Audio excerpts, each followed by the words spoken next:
This hybrid lesson is going to teach you on interpersonal communication.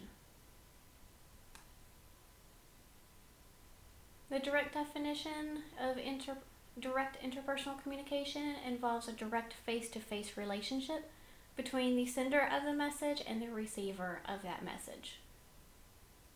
Interpersonal communication involves not only the words that you will be using, but also various elements of nonverbal communication. These elements you will learn in a later lesson. The purposes of interpersonal communication are to influence, help and discover, as well as to share and to relate to one another.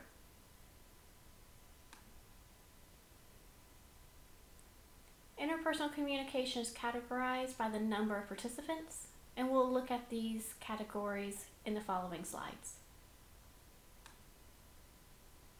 First category is the smallest of the categories, and it involves just two people. Example of this communication type would be two friends talking over coffee.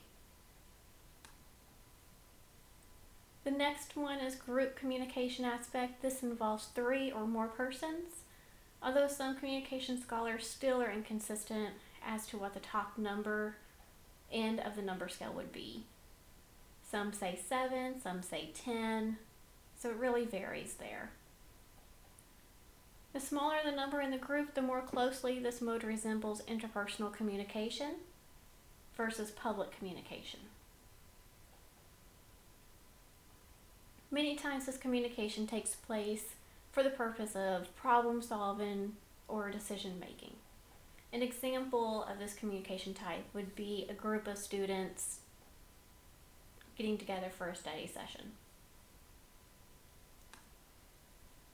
The final aspect is public communication, and this involves a large group with a primarily one-way monologue, such as a public speaker and multiple audience members.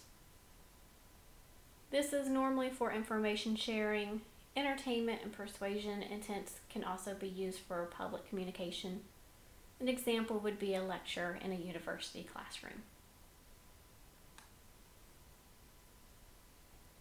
There are different related concepts in interpersonal communication, and we'll take a look at each in the following slides. First up is your conversations. Considered very informal, this is your everyday speech. Most of your conversations have a standard 5-step process, which is opening, a build-up, substance, feedback from the listener, and a closing. Because conversations are a two-way process, it does involve various controls. Many times, too, within a conversation, the sender and receiver of the message or messages are switched back and forth between the participants. Speech act. In an informal concept, a speech act might be a promise made to by a parent to his or her child. And a more formal example of a speech act is an interview given by a government leader in hopes of persuading voters. So the point of a speech act is to achieve an intended goal. The next aspect in which we'll cover is communication competence. And this is the ability to communicate in a socially acceptable way. For interpersonal relationships, this involves the speaker's interaction with other individuals. For public situations, it involves the audience perception of the speaker in terms of the vocal presentation, the message and how well that message is controlled, command of the language, and physical appearance. There are other aspects as well, such as nonverbal communication, which also filter into this. Gender differences.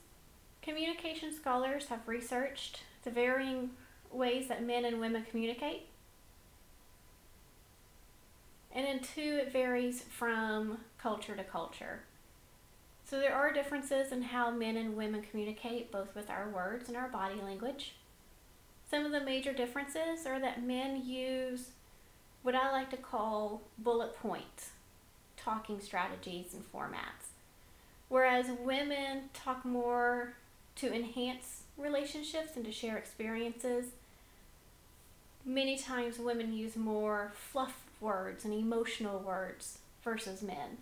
Men are usually straight and direct in their communication.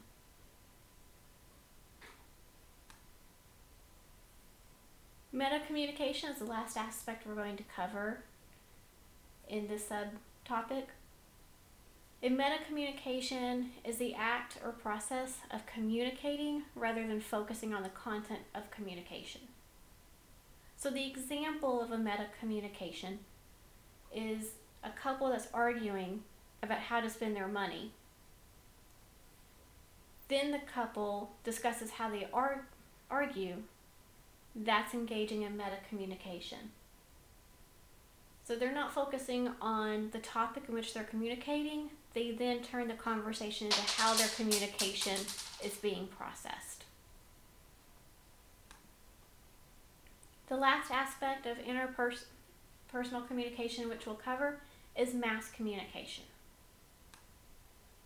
Mass communication is a more public form of communication, and this is usually between one public speaker and a large, diverse audience.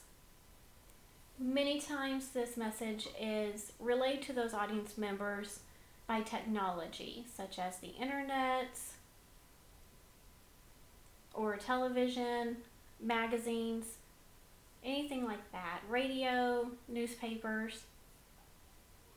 It can either be in real time or as a taped delayed time.